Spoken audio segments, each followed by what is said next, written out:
UE6, fabrication et mise en forme du médicament. Le choix d'une voie d'administration pour la formulation d'un médicament peut être conditionné par A. La vitesse d'action désirée. B. L'âge du malade. C. La durée du traitement. D. Le nombre de prises médicamenteuses journalières.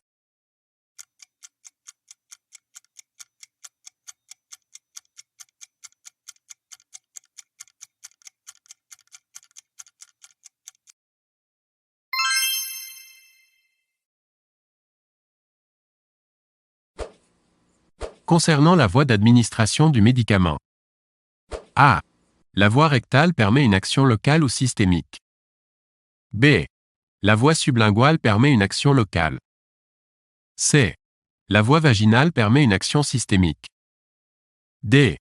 La voie nasale permet une action locale ou systémique.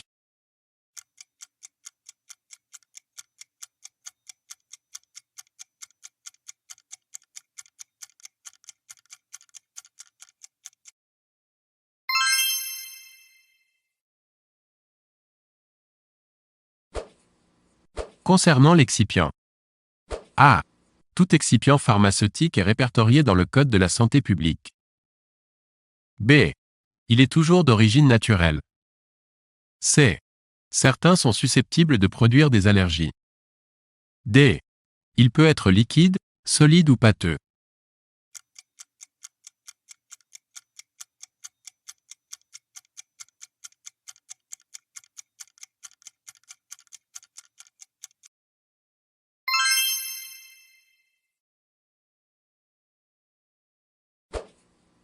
Les caractéristiques essentielles d'une poudre à comprimer sont A. La capacité d'agglutination. B. La granulométrie. C. L'absence d'adhérence aux poinçons et matrices, S. D. La fluidité.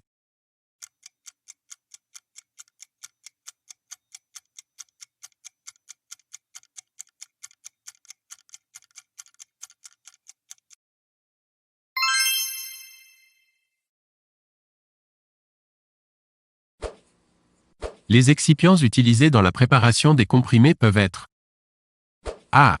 Des liants pour améliorer la fluidité du grain. B. Des diluants pour accélérer la dissolution du principe actif. C. Des lubrifiants pour réduire les forces de friction interparticulaires. D. Des désintégrants pour ralentir la désagrégation du comprimé.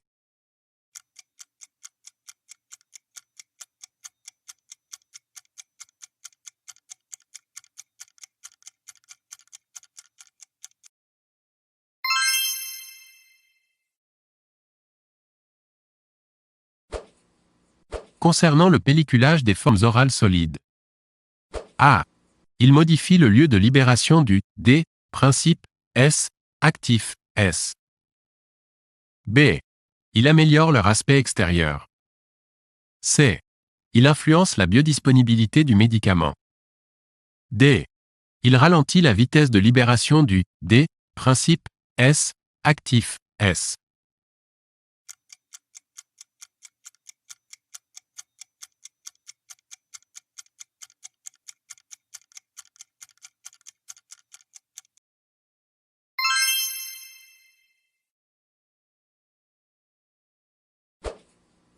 Les capsules gastro-résistantes. A. Sont résistantes au suc intestinal. B. Ont une libération accélérée. C. Libèrent le principe actif dans le suc gastrique. D. Peuvent être remplies de granules enrobés.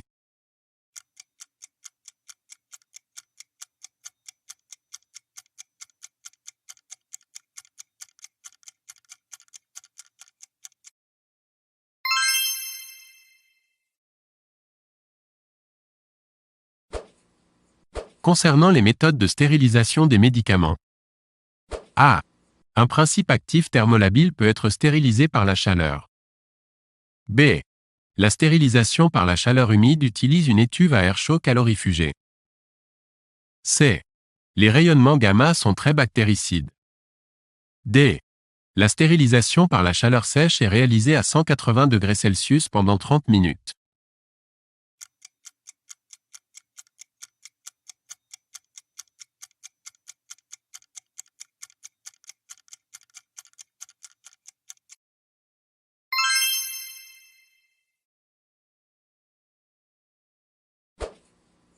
Pour la fabrication d'un comprimé. A. Une poudre destinée à être comprimée doit avoir une granulométrie adaptée. B. La granulation des poudres peut être réalisée par voie humide ou par voie sèche. C. Les lubrifiants peuvent avoir un rôle anti-adhérent. D. Un comprimé effervescent est à base d'excipients réagissant entre eux en présence d'eau en libérant du dioxyde de carbone.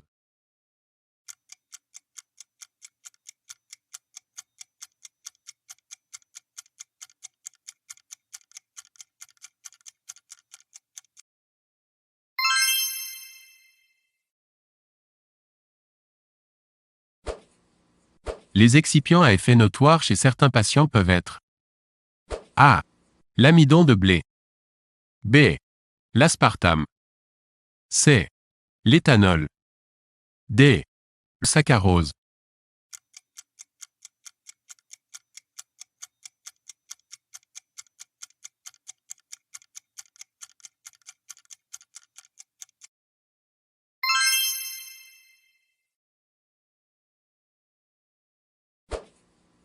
L'opération de dissolution du D, principe S, actif S, est influencée par A. Le polymorphisme.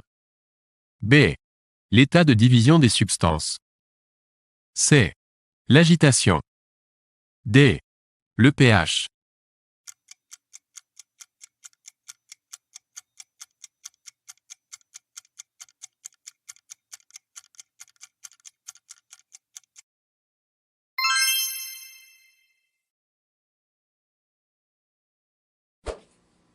Les éléments de base d'une machine à comprimer sont A. Le voluménomètre de tassement. B. La matrice. C. La trémie d'alimentation. D. Les poinçons.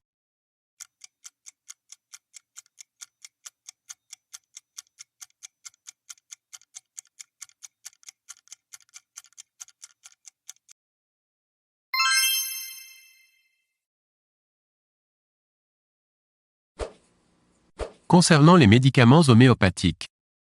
A. Les souches homéopathiques peuvent être d'origine minérale. B. La dynamisation est une étape de leur fabrication. C. Leur préparation est basée sur le principe de la dilution infinitésimale. D. Ils peuvent être utilisés sous forme de pommade.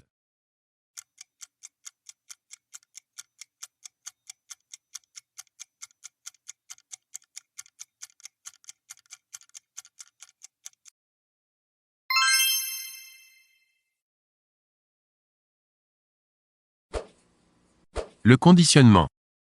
A. Est un élément d'identification du médicament. B. Protège contre les chocs. C. Peut être collectif ou unitaire. D. Assure une protection chimique.